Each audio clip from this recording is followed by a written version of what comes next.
What might it be like to engage in a number talk as a multilingual learner? How would you communicate your ideas? And what scaffolds might support your participation? Today we're talking with Jana Dean and Heather Byington about ways educators can support multilingual learners' engagement and participation during number talks. Welcome to the podcast, Jana and Heather. I am so excited to be talking with you both today. Good morning. Yeah, thanks for having us. Thanks so much for having us. Absolutely. Jana, before we begin talking about the ways that teachers can support multilingual learners during number talks, I wonder if you can offer a working definition that would help educators visualize what a number talk actually looks like. Yeah, I'd be happy to do that. A number talk, in terms of how we worked with the routine in this project, consisted of the teacher providing some sort of visual prompt, starting either with a visual pattern of dots or a computation problem. And then the students get wait time to think about how they might solve that problem. And then as they share their strategies, the teacher records and asks them questions about their reasoning for why they approached the problem in the way that they approached it. The teacher creates what I like to think of as a visual mediator of student ideas. So the students' ideas become visible as they share them. So children who are listening can listen to the dialogue or conversation between the person sharing and the teacher, but the ideas actually become visible as they're being shared. And the teacher always verifies with the student whether or not they've been understood. And the goal is not for the student to be right, but for the teacher and student to understand each other. That's really helpful. Heather, is there anything else you'd add to that? In terms of the way that we worked with it with multilingual learners and increasing their opportunities for engagement in the routine, we always gave them an option of talking to a partner and rehearsing their answer before they volunteered to share with the whole group. We prioritized calling on multilingual learners if they volunteered.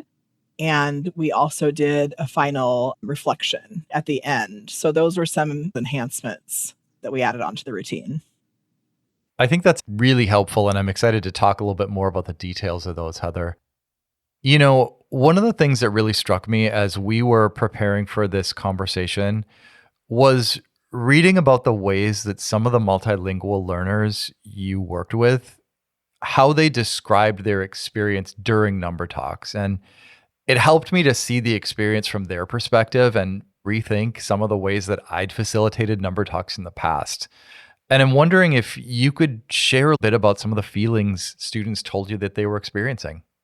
Yeah. One of the things we suspected before we started was that, as a language learner myself, talking about ideas that you're just forming in a language you're in the process of learning can be really intimidating. It's very challenging.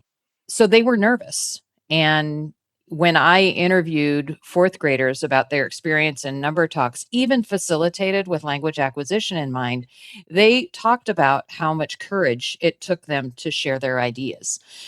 They also talked about and could very keenly remember moments when they had made a contribution that their teacher made use of, or a time when they made a contribution that another student made use of later. So there was a lot of pride they felt in having shared their ideas once they found ways to do that. They also talked about how much easier it was to share our ideas than it was to share my idea. And so if, for instance, we had given them the opportunity, and like Heather said, we almost always gave them the opportunity to talk with a partner, they would often share using the pronoun we. This is how we thought of it. And we picked up on that and began to ask them if it was okay to attribute a group of students with a unique idea rather than an individual. And that was also consistent with many of their home cultures. It's not every culture in which individual contributions are elevated, but rather when you dare to speak, you're definitely speaking for the group, for a collective. So that collective understanding was really important. There was one child, and I'm really curious about how representative he was of many. He always talked to the same friend. And every time he shared, I'm going to say nailed it. He really had it figured out what it was that he was going to say. And there was one particular day when he did a beautiful job sharing. And I asked him about that day, and he said, to be honest, that day I really didn't want to share, but I knew my teacher wanted to hear my idea, so I did anyway. And so there's that element of sort of love and respect for their teacher that I think was also really motivating for them. Yeah. Can I add something quickly to that? So one aspect of that, I think, that idea of a student sharing because it meant a lot to the teacher. We also tried to utilize individual conferring with students as much as possible and gave them opportunities to confer with us, whether it was just checking in briefly before the number talk started, encouraging them, or maybe telling them, hey, you can share the idea with me after the number talk if that feels more comfortable to you. So giving them multiple opportunities to do that and encouraging them to share their thoughts. What I appreciate about what you all are doing is, even in this initial part of the conversation, really getting specific about the practices and the way that those practices played out for kids. And I think as an educator, one of the things that I've come to over all my years teaching is the need to have humility and also continue to be a learner. And that sometimes really leads me to questions about intent versus impact.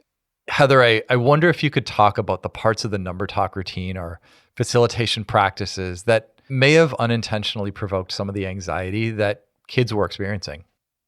So for multilingual learners, when I think about what they will need, the supports that they may need to be able to engage in a routine like a number talk, I think about first the processing time that they might need to understand and think about different ways of solving that prompt. And then I think about their understanding of the prompt. And then the other thing I think about is their ability to communicate their thoughts and ideas with others.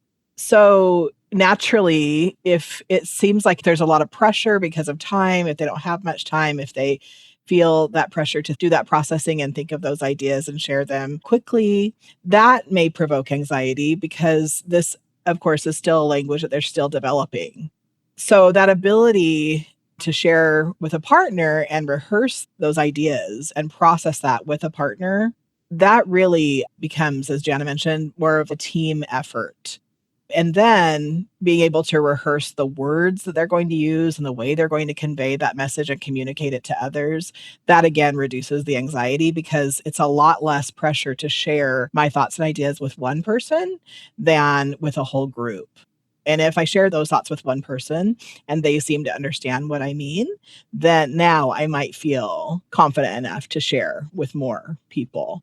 So I just think that naturally, when it's a time constrained activity, that naturally can provoke anxiety. Yeah, I mean, that absolutely makes sense. I will say, as a child who was not quick, even in my first language, the impact of that was profound, let alone trying to both process in a language that I was learning and feel like I was under pressure to produce an idea and describe it. That absolutely makes sense. I want to back up a bit and quote something that you said, Heather, partway through our working together, which was that Heather had some familiarity with number talks before we started working together, but had a healthy skepticism as well. And at one point, she said that she wondered if we might not actually be hurting students when we are facilitating a routine that they cannot find entry into. And so it became really like a guiding light or principle of our work together to work hard to help them find entry into the routine. And something that I didn't realize until a year after we began working together, and I was really closely tracking the experiences of the multilingual learners themselves. And this is kind of back to your question about intent and impact. When we listen to children's mathematical ideas with the intent of not correcting them, trying to figure out what's right and what makes sense to them, we have to ask them questions about what their ideas are. And for many of the multilingual learners, engaging in that process itself was a huge lift language wise. So I'm not just going to be able to say the answer or tell my teacher my strategy. I'm going to have to stick with my teacher until my teacher actually gets it. And a few of the multilingual learners that I followed over the course of a year actually said to me, I don't like it when my teacher doesn't understand me. So while we absolutely 100%, our intention is golden, it is about understanding them, but putting them in that position of that negotiating meaning with us until we do understand takes a great deal of trust on the part of the student. And so it's on us to develop that trust so that they're willing to do that with us. I think that's a good segue because Jana, going into this, you mentioned 3 big ideas as starting points for supporting multilingual learners. One was negotiated meaning. One was the notion of voluntary sharing. And the last was the idea of using ambiguity as a resource. And I wonder if we can start this next part of the podcast by having you describe each of these for the listeners.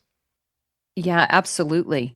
Voluntary sharing means I've made a commitment to not ever put you on the spot as a student. And so any one of us who has learned a second language, which I've learned a couple, none of them to a super high level, but most people can relate to, say, standing in line in a grocery store and rehearsing what you're going to say so that you ask for the bag you want rather than the receipt that you don't want. There's a process in coming to speak. And I think there's a process in coming to speak publicly for just about every learner, especially about ideas that you're in the process of forming. But that pressure, and I've had many, many students over the year thank me for being the kind of teacher in a kind of classroom where they knew that I wasn't going to call on them unless they had volunteered to share. So the level of distraction, I think that again, well-intentioned pressure causes is absolutely not worth it, and especially not for our multilingual learners. Negotiated meaning really is the process of coming to understand each other. And we do it all the time.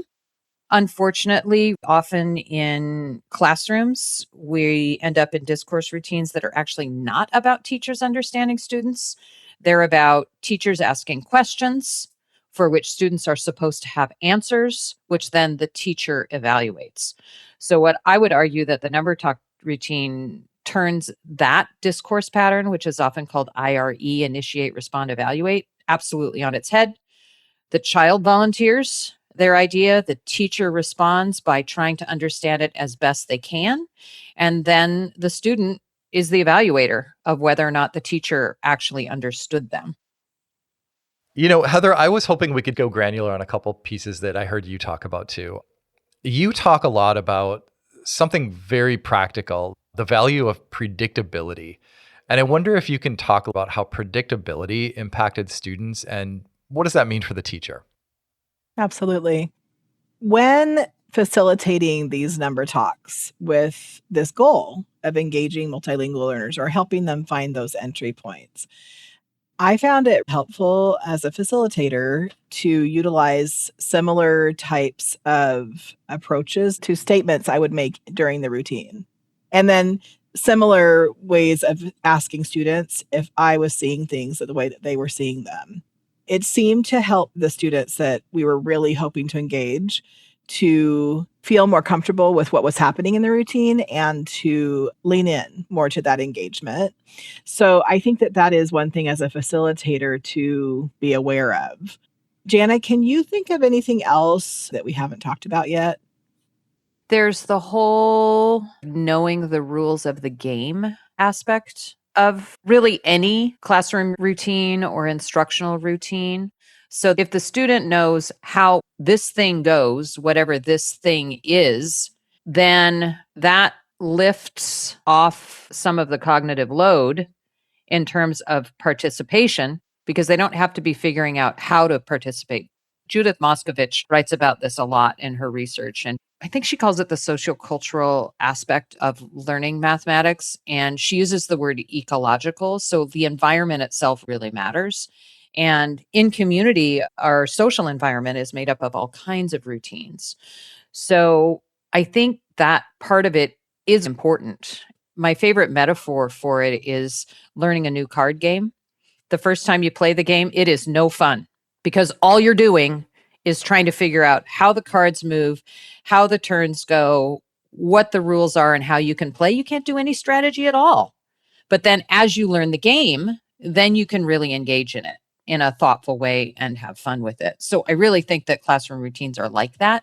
And not only for multilingual learners, but I have the privilege of being an instructional coach now in a middle school and have seen teachers engage in routines that I can tell are 100% soothing of trauma that students have as they come into the classroom, just because they know what to expect. So not only are those kinds of regular routines really helpful for multilingual learners, but they're also trauma-informed teaching.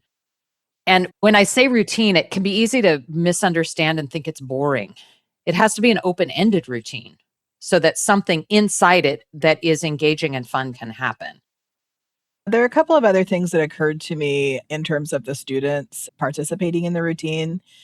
I know that they started to see that we were elevating the status of gestures in terms of the communication to be another way to visualize the thinking in terms of the processing for themselves, but also a way to help others see what they were seeing and to understand their ideas. So that was one aspect of the routine that they could count on, that they could utilize gestures if needed, and that we would reinforce that.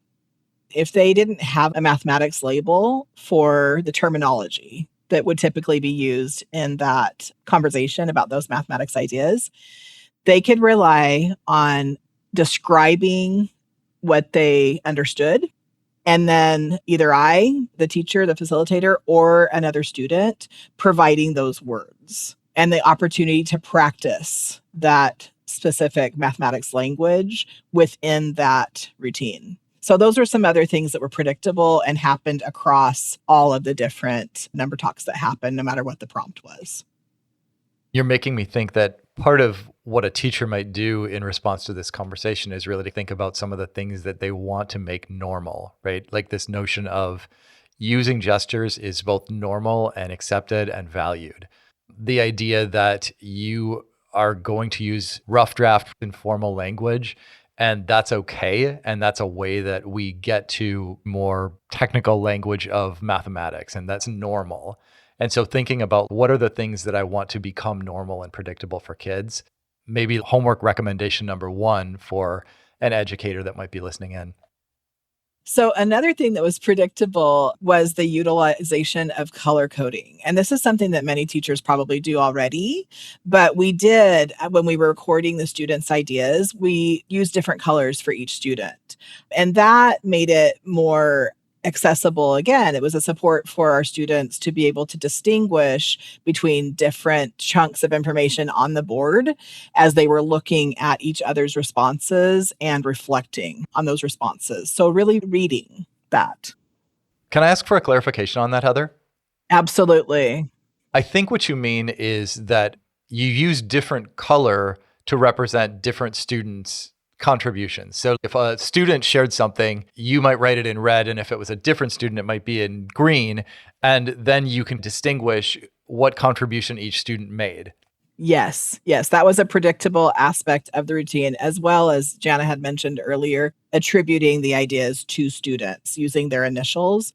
And if multiple students contributed to that idea and the original person who was sharing said that, yes, they would like to attribute more people, then we included all the people's initials who contributed to that idea that was shared in that number talk for that idea, that communication. Speaking of contribution, I want to name something that we talked about in our preparation for this that seems incredibly simple, but felt like it was really significant.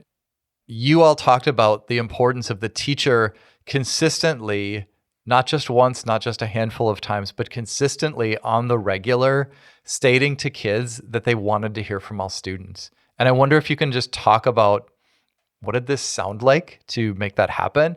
And what was the impact on kids? Jana, I think this is one I'd love for you to start with. Yeah, absolutely. It is simple.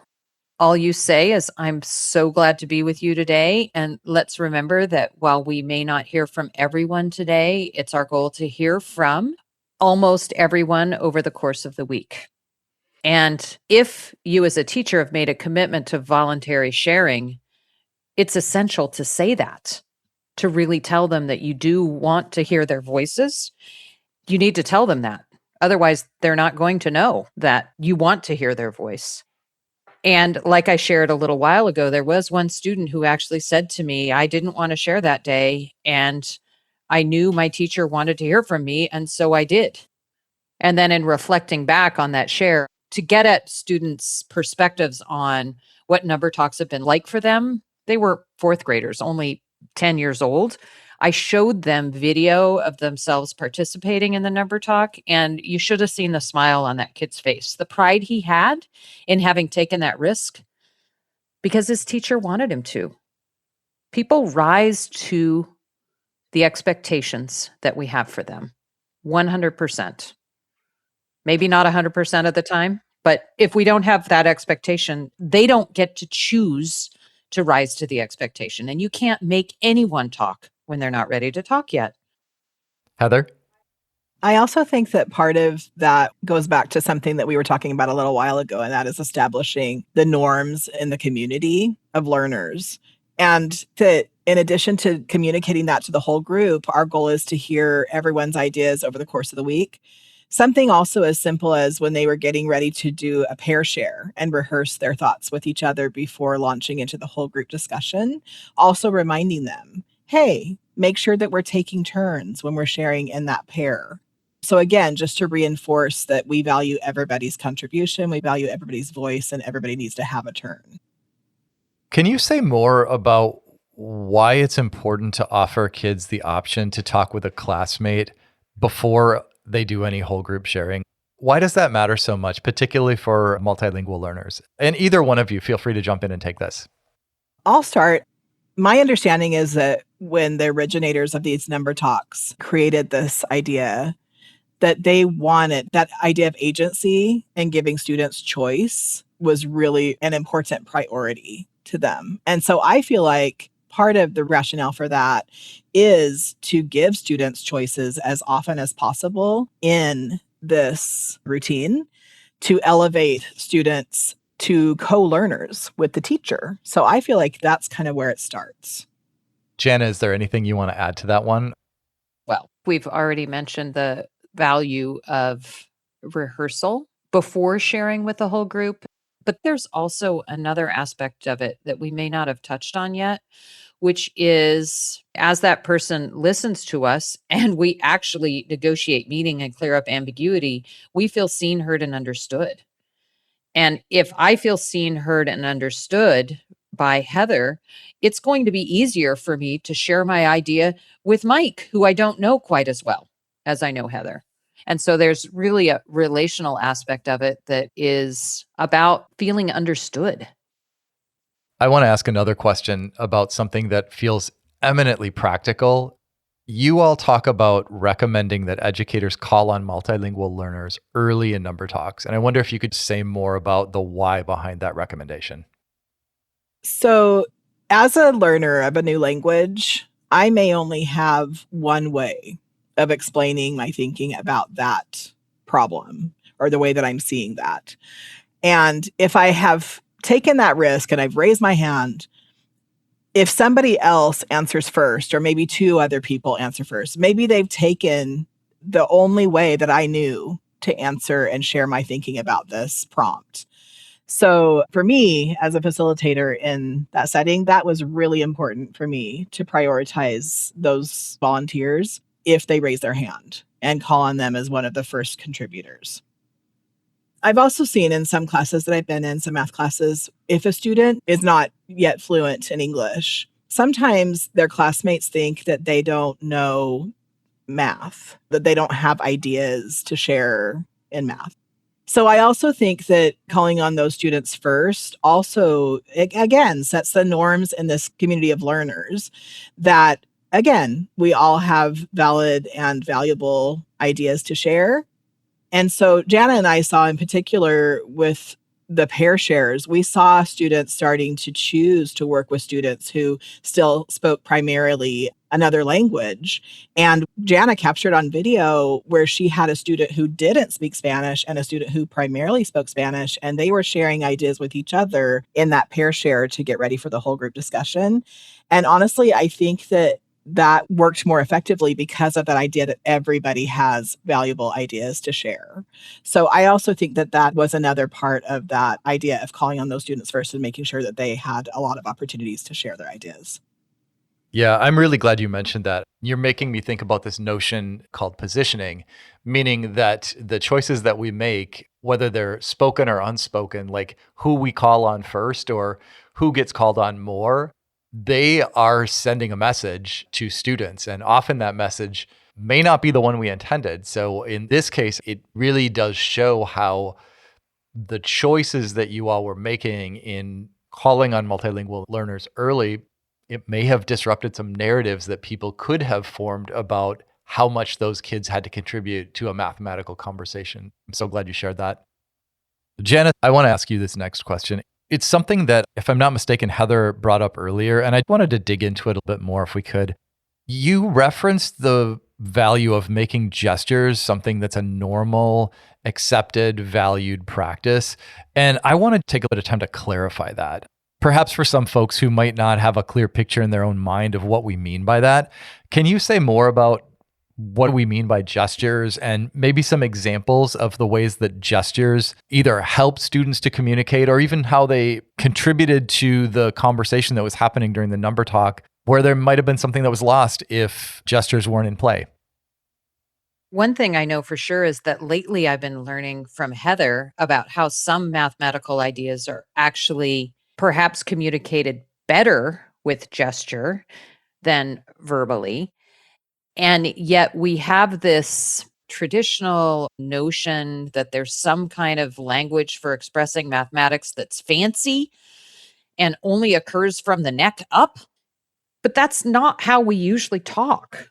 So why would we tell people who are trying to explain their ideas that they can't use gesture as part of a person-to-person conversation? Gesture by no means keeps you from developing formal language. It actually helps you develop formal language. So one example of using gesture, it came up particularly during dot talks when we first started the routine. And the dot talks were a fabulous way to encourage and introduce that norm that gestures are welcome. But if a student is describing an array of dots and they say 3 on top, and then they use their hand to indicate it's horizontal, we would affirm, thank you so much for using your hands. I can tell that the 3 on top are in a horizontal line. And then Heather is fabulous, and I've learned a lot about this from her, at gesturing horizontal by bringing her hand across the space in front of her horizontally. And then everyone say horizontal, and everyone gestures and says horizontal with them. And so we're pairing what's an academic word that is often very hard for students with any language background to remember with a physical gesture. That's really helpful. As you all were talking about this, one of the things that I started thinking about is how there are ways that I use gestures to indicate a lot of mathematical ideas, like partitioning into groups, indicating that I'm talking about a group and another group and another group, which is basically the seeds of multiplication or unitizing. How I'll gesture as a way to show that I'm combining or separating, how I gesture to show the way that I'm counting things, that all of those are ways that actually enhance what I might be saying and actually communicate that meaning more clearly, both to my teacher and to the other students who are in the room. Absolutely. Yeah, another example of that, as you were talking about that I use all the time as a 7th grade mathematics teacher, and we're working a lot with integers, is the idea of 0, in a horizontal hand as 0, and thinking about if that's 0 and I'm navigating between positive and negative numbers, what will that look visually? And as you said, I just think that gestures are another tool for thinking and understanding and processing information and sometimes communicating that information. Heather, I want to come back to you for something that, again, really struck me as important when we were preparing for this. You said that you recommend educators close their number talks with an opportunity for kids to make connections between strategies that emerged. And I wonder if you can just talk about why is it important to provide that opportunity for kids to make connections, particularly for our multilingual learners? So, first of all, I have a firm belief that development of conceptual understanding is really valuable in mathematics. And as we are engaging in this routine and this whole group discussion, and we're considering all these different possible ways of solving a prompt or seeing a prompt, then when we get to the end, it feels like, that we should reflect on the different ideas that have been shared and draw some conclusions about what we can say across all of these different ideas as part of that development of conceptual understanding of what is happening there mathematically. In addition to that, in terms of student engagement, some of our students are multilingual learners. That was the time in the routine that they actually felt the most confident to contribute their thoughts and ideas. So maybe they didn't often raise their hand to speak in that whole group discussion, but they did raise their hand to share something they noticed from the artifact, some kind of commonality or something that stood out to them. So again, that was another opportunity for them to feel like they had a valid contribution, that their contribution needed to be heard. So those are a couple of good reasons why I feel like that final reflection is really important, in particular for multilingual learners. Well, Jana, before we close this conversation, I'm wondering if there are any resources that you'd recommend to a listener who wants to keep learning about the ideas and the practices that we've been discussing today. Is there anything that you could point them in the direction of, or perhaps even something that you'd invite them to try out as a first step? Yes, absolutely. I have a couple of ideas. One would be to go to a blog I write that's called mathbetweenus.org. And I've published a short article there that is specifically about the adjustments we've made to the routine.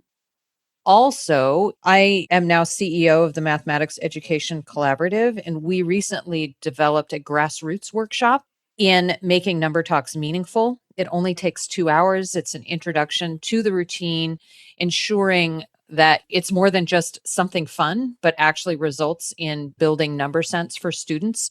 It's a low-cost way for an individual teacher to get started. And then you can also go to our website at the Mathematics Education Collaborative, which is www.mec.org, and reach out to us and see if you're interested in having us come to your district or your region, or you can email me at jdeen@mec-math.org. So lots of ideas. I think that's a great place to stop.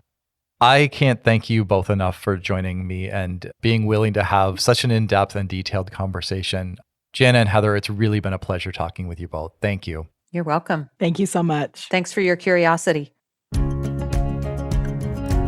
This podcast is brought to you by the Math Learning Center and the Meyer Math Foundation, dedicated to inspiring and enabling all individuals to discover and develop their mathematical confidence and ability.